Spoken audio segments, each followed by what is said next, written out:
성경 말씀 에스라 1장 1절에서 7절입니다.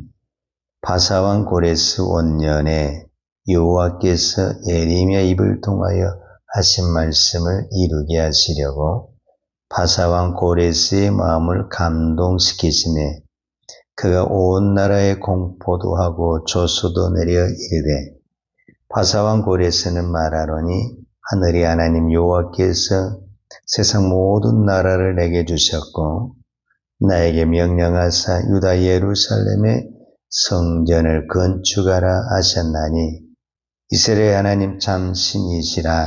너희 중에 그의 백성된 자는 다 유다 예루살렘으로 올라가서 이스라엘 하나님 여호와의 성전을 건축하라.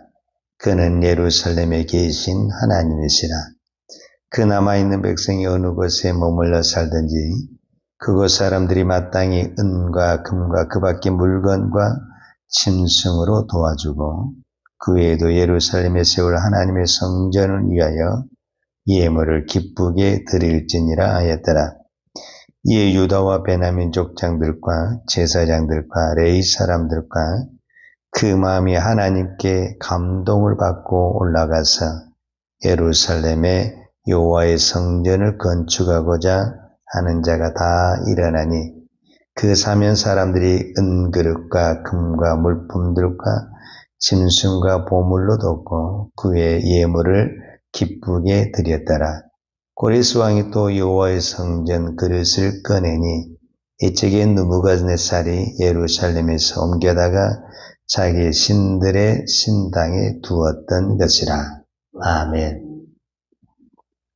오늘부터 우리가 에스라 말씀을 살펴보도록 하겠습니다.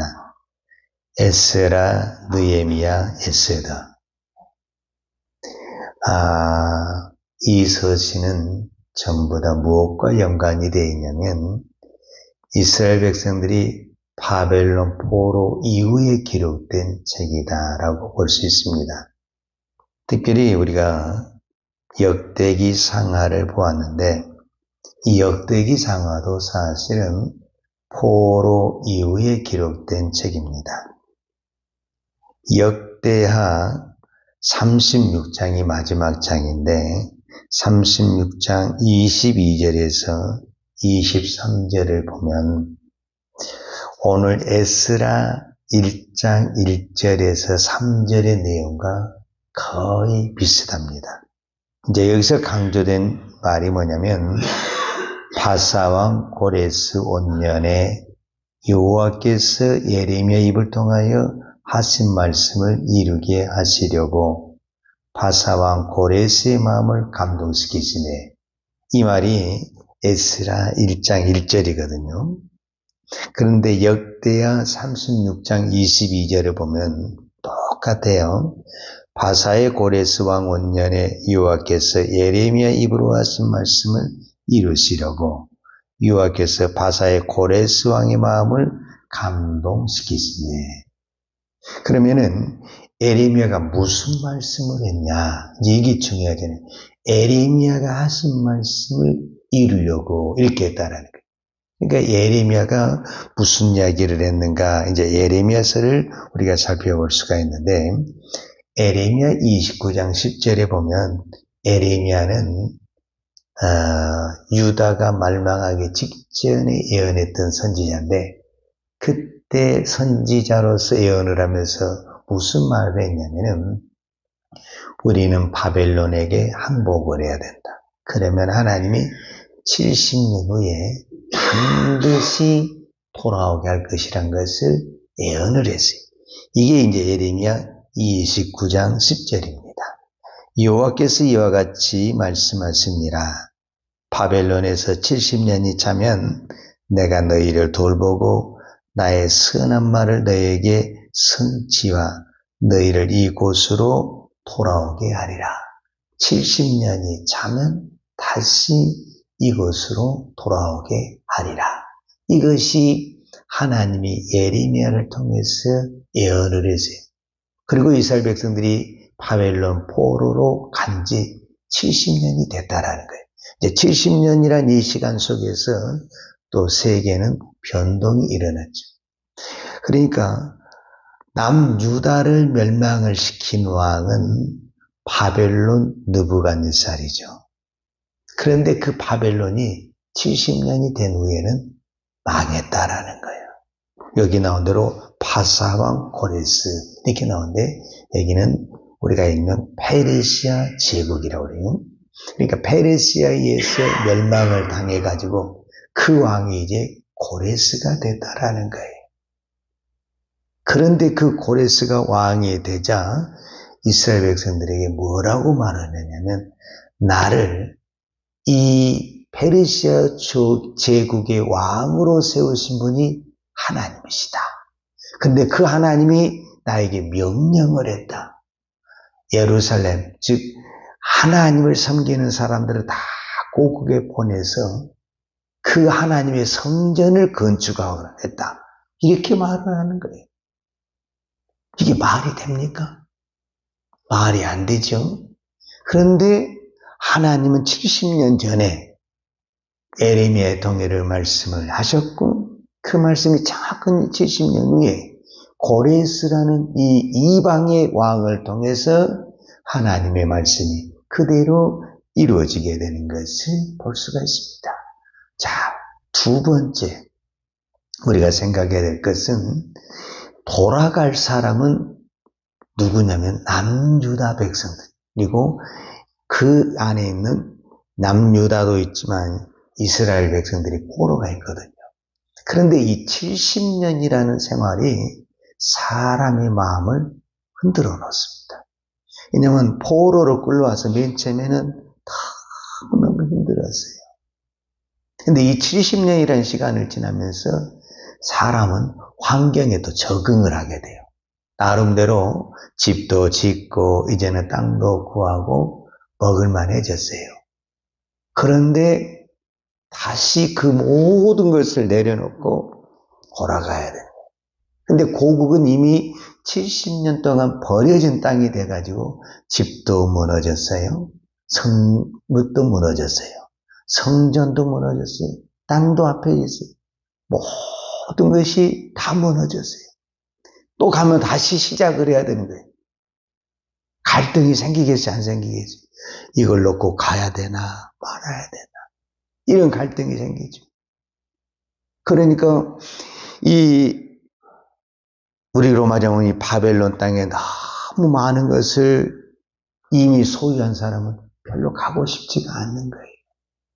지금도 허덕이고 가진 것이 없는 사람은 그래 그냥 여기서 고생해나 고국에 가서 고생해나 차라리 고국이나 이렇게 가겠지만은 여기다가 너무 많은 것을 잃어버린 사람들은 쉽게 이게 안 되는 거예요. 그러니까 왕이 가라게도 왕은 강제로 가라는 것이 아니라 누구든지 가고 싶은 사람은 가라는 거예요. 그러면은 이 일을 또 누가 하셔야 되냐? 하나님이 가고 싶은 그 사람에게 감동을 줘야 돼요. 그러니까 고레스 마음만 감동해서는 안 되고 보낼 사람이 또 감동을 받아야 돼요. 이게 이제 5절에 나오는 거예요. 이에 유다와 베냐민 족장들과 제사장들과 레위 사람들과 그 마음이 하나님께 감동을 받고 그랬어요. 하나님의 감동을 받아야만이 그 사람들이 움직이기 시작한다라는 거죠. 그러니까 왕의 마음을 움직이는 것도 하나님이시고 백성의 마음을 움직이시는 것도 하나님이십니다. 그래서 이제 이 사람들이 그래도 우리가 하나님의 성전에 가야 된다. 그리고 이제 마음을 딱 굳게 결심을 한 거예요. 그리고 딱 가려고 하니까 이제 무슨 역사가 일어나냐면은 6절과 7절에 그 사면 사람들이 여기서 그 사면 사람이라는 것은 유다 백성들이 가니까 이제 우리로 말하면 그 이웃들이 있는 사람들이 이제 그 사람들에게 은금과 어떤 물품과 보물을 다 주는 거예요. 지금 어떤 부분에서는 노예와 같은 이스라엘 백성들이 고국에 가면은 그거 못 가게 막아야 될 사람들이 이웃이거든요. 이 사람들이 가면은 노동력이 가는 것이고 재산이 가는 것이잖아요. 그러니까 막아야 되는데 오히려 가라고 은금을 주고 물품을 주고 다 대준다는 거는 이건 또 누가 해야 되냐? 하나님이 하셔야 되는 거죠. 자, 6절에 보면은 그 사면 사람들이 은그릇과 금과 물품들과 짐승과 보물로 돕고 그에도 예물을 기쁘게 드렸더라. 그들이 막 억지로 내는 것이 아니라 기쁨으로 다 줘서 빨리 가서 성전에 지으시라고. 이거는요, 있을 수가 없습니다. 하나님이 에레미야가 한 말씀을 이루어야 되기 때문에 하나님이 정확히 지금 하나님의 말씀이 움직이고 있다는 것을 볼 수가 있습니다. 그 다음에 7절에 보면 이 또 중요한 말씀이 있어요. 고레스 왕이 여호와의 성전의 그릇을 꺼내니 이쪽에 느부갓네살, 이 느부갓네살이 바벨론의 왕입니다. 그러니까 70년 전에 바벨론 왕 이 느부갓네살이 점령을 해가지고 성전에 있는 기물들을 다 빼내가지고 어디다 갖다 놨냐면 자기가 섬기는 신전에 잘 뽑아내는 거예요. 이 일을 누가 하셨냐? 하나님이 하신 거예요. 그러니까 성전이 여기다 놔뒀다가는 다 없어질 것 같으니까 하나님이 바벨론이 이 느부갓네살을 통해서 다 조심하니 옮겨다 놓은 거예요. 그래서 여기다 안전하게 70년 동안 다 보호했다가 이 백성이 돌아갈 때 고레스 마음을 또 움직이니까 그 잘 보관한 그릇을 다 가지고 가서 이걸로 하나님께 제사를 드려라. 기가 막히죠. 하나님의 방법이. 이 느부갓네살이 예루살렘에 옮겨다 자기 신당의 신들에 두었던 것들을 다 보냈다. 자, 우리는 이제 에스라 1장을 통해서 우리가 한 가지 깨달을 수 있는 것이 뭐냐면 사실 이스라엘 백성들이 제1차 포로에서 돌아올 때 지도자적인 역할을 한 사람은 수룹바벨과 여호수아입니다. 그래서 바벨론 포로에서 돌아와서 수룹바벨로 중심으로 성전이 재건돼서 나중에 수룹바벨 성전이다 이렇게 이야기합니다. 그러면 에스라가 누구냐라고 말을 했을 때 에스라는 그 이후에 제2차 포로 기한 때 들어오게 되는데 에스라는 7장 1절에 족보가 쭉 나와. 에스라에 대한 족보가. 그런데 그 에스라에 대한 족보를 쭉 보게 되면은 에스라는 누구의 후손이냐라고 말할 때 아론의 16대 손이다 이렇게 나와요. 그러면 아론의 자손이다 이 말이거든요. 그 말은 에스라는 제사장이다 이렇게 말할 수가 있죠. 그래서 실제적으로 에스라는 그 시대에 어느 우리로 말하면은 율법의 박사다. 그래서 에스라에 대해서 학사 겸 율법의 그 사람이다. 이렇게 표현하거든요. 7장 11절에 보면 여호와의 계명의 말씀과 이스라엘에게 주신 율례의 학사인 학사 겸 제사장. 에스라를 표현을 할 때 학사 겸 제사장이다. 그러니까 에스라는 제사장이면서 특별히 율법을 연구해가지고 율법이 오늘날로 말하면 학사다, 박사다, 정통한 사람이다. 이렇게 표현할 수가 있어요. 그런데 이 에스라가 그 율법을 연구하면서 무엇을 깨닫게 됐냐면 7장 10절에 보면 이렇게 이야기해요. 에스라가 여호와의 율법을 연구하여 준행하며 율례와 규례를 이스라엘에게 가르치기로 결심하였더니 그러니까 이 율법을 자기가 연구를 하면서 이 말씀을 내가 백성에게 꼭 가르쳐야 되겠다. 그 마음을 가지니까 하나님께서 그 마음을 품고 있는 이 에스라의 마음을 움직여서 바벨론 포로에서 같이 돌아오게 가지고 이 돌아온 백성들이 율법을 잘 모르잖아요. 그러니까 그 백성들에게 이렇게 훌륭한 율법의 지도자를 또 하나님이 예비하시고 보내주셨다라고 말할 수 있어요. 자, 이제 에스라 1장을 통해서 우리가 딱 두 가지를 기억하면 됩니다. 자, 첫 번째가 뭐냐면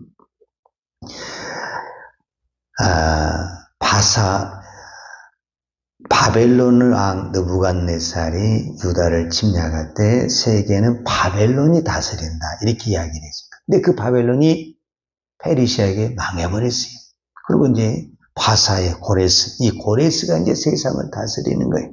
그 세상을 다스리는 그 영토를 보면은요, 어마어마합니다. 그러니까 결국은 거의 전 세계를 다스리고 있던 분이 이 바사왕이다라고 보는데, 그러니까 남인도에서 에게이까지, 그 다음에 남과 북으로는 애굽에서 카스피까지, 그러니까 그때 당시 인도라든지 애굽의 전 지역을 다스린 왕이 바사왕 고레스입니다. 그런데 그 바사왕 고레스를 움직인 사람이 누굽니까? 하나님입니다. 그럼 결국은 이 세상을 통치하신 분이 하나님이시다. 그러니까 이 역사의 수많은 역사에서 애굽, 이집트 제국, 아수르 제국, 바벨론 제국, 페르시아 제국, 나중에 로마 제국, 이렇게 수많은 제국이 나와서 세상을 평정하고 다스린 것 같지만 그 제국을 다스린 분이 하나님이시다. 결국 이 세상은 하나님이 통치하신다라는 것을 말씀해 주고 있고, 그 다음에 두 번째로 오늘 성경에 하나님의 말씀이죠. 에레미야를 통해서 이스라엘 백성들이 멸망하기 전에 에레미야를 통해서 뭐라고 말했냐면은 70년 후에 다시 돌아온다. 지금 너희들이 바벨론 포로로 끌려가지만 70년 후에 다시 돌아온다. 그 말은 무슨 말씀이냐면 하나님의 말씀은 반드시 이루어진다. 그러니까 이 예사를 통해서 우리가 두 가지를 꼭 기억해야 합니다. 역사를 통해서 하나님이 이 땅을 통치자가 누구냐? 제국의 왕, 제국의 황제가 아니라 하나님이 이 역사를, 이 세상을 통치하신다. 두 번째, 하나님의 말씀은 반드시 이루어진다. 그 한 연약한 에레미야를 통해서 말씀이 선포됐지만 70년 후에 정확하니 이스라엘 백성들이 바사에서 포로에 돌아올 때 그들이 독립운동을 했습니까? 전쟁을 했습니까? 아무것도 없고 어느 날 자고 일어났더니 왕의 마음이 바뀌어져가지고 이스라엘 백성들은 다 돌아가서 예루살렘 성전을 이루고 하셨냐? 하나님이 에레미야 선지자를 통해서 하신 말씀을 이루고자 하신 말씀을 이루고자 이게 굉장히 중요한 거예요. 1장 1절 예레미야 에스라 오늘 1장 바사왕 고레스 원년에 여호와께서 에레미야 입을 통하여 하신 말씀을 이루게 하시려고 에레미야 선지자의 입을 통해서 말씀하신 것을 이루게 하시려고. 그러니까 오늘 또 우리는 이 성경의 말씀을 어떻게 믿어야 되냐. 성경에 기록된 말씀을 이루게 하시려고 오늘 또 하나님은 역사하고 계신 것입니다. 오늘 또 우리는 이 말씀을 믿고 우리가 이 말씀을 믿고 내가 믿음으로 살아야 되겠다. 이 마음이 굉장히 중요하고요. 이 마음. 오늘 이 새벽 예배를 드리면서 저와 여러분이 세상에 나는 어떤 마음으로 살 것인가? 이 마음. 사도 바울은 어떤 마음을 가냐? 너희 안에 이 마음을 품어라. 그 마음은 곧 그리스도 예수의 마음이에요. 내 안에 예수의 마음이 있잖아요. 그러면 하나님이 그 마음을 받으시고 우리가 하나님의 뜻을 이루는 사람, 하나님의 말씀을 이루는 사람으로 사용하십니다. 에스라가 율법을 연구하면서 내가 이 백성에게 율법을 가르쳐야 되겠다. 이 마음을 가지니까 결국 에스라를 통해서 이 백성을 가르칠 수 있는 그 환경을 만들어준 거죠. 내가 오늘 또 하나님의 말씀대로 살아야 되겠다. 내가 오늘 또 믿음으로 살아야 되겠다. 내가 오늘 또 하나님의 말씀을 이루는 사람이 돼야 되겠다. 이 마음을, 우리가 이 마음을 갖는 게 굉장히 중요합니다. 세상에서도 그런 자예요. 모든 일은 뭐하기에 달렸다? 마음먹기에 달렸다. 내가 믿음으로 살아야 되겠다. 그럼 믿음으로 살 수 있는 길이 열립니다. 근데 나는 못하겠다. 그러면은 안 되는 것입니다. 그러면 불평이 나오고 짜증만 나오고 비판이 나오는 것입니다. 그런데 내가 오늘 또 믿음으로 살아야 되겠다. 그러면 길이 보이고 하늘이 보이는 것입니다. 왜? 하나님이 그 마음을 보고 계시기 때문에 그렇습니다. 그래서 오늘도 이 마음이 중요합니다. 이 마음. 이 마음에 무엇이 있느냐? 세상에 허한 것이 있느냐? 세상의 것이 있느냐? 예수의 마음이 있느냐? 예수의 마음만 있으면 그 마음을 주님이 받으시고 그 길을 열어 주실 줄로 믿습니다. 기도하겠습니다. 거룩하신 아버지 하나님 감사합니다. 오늘 우리가 예수라의 말씀을 통해서 하나님의 마음을 보았습니다. 오늘도 하나님은 그 마음속에 하나님의 마음을 갖고 예수의 마음을 갖고 하나님의 말씀대로 살고자 하는 자를 하나님은 붙드셔서 하나님의 말씀을 이루게 하시고 하나님의 뜻을 이루게 하신 것을 보았습니다. 오늘 저에게 예수의 마음을 주옵소서. 비록 우리가 어두운 땅에 황폐한 땅에 살고 있지만 예수의 마음을 가지고 살 때 하나님께서는 그 마음에 복을 주시고 성령을 부어주실 줄 믿습니다. 오늘 또 이 마음으로 세상을 이기게 하여 주옵소서. 예수님의 이름으로 기도하였습니다. 아멘. 유하는 내게 복을 주시고 너를 지키시기를 원하며 유하는 걸굴로 내게 비추사 은혜 베푸시기를 원하며 유하는 걸굴을 내게 명하여 주사 평강 주시기를 원하노라. 이제는 우리 주 예수 그리스도의 은혜와 아버지 하나님이 무한하신 사랑과 성령님의 풍성한 은혜가 오늘 또 오직 예수의 마음으로 살기를 원하는 사랑하는 주의 종들 머리머리 예와 이 나라의 민족과 한국 교회에 온 열방에 이 생명의 복음을 증거하는 선교사님들 예와 사랑하는 주의 자녀들 머리 위에 이제로부터 영원토록 함께 있을지어다. 아멘.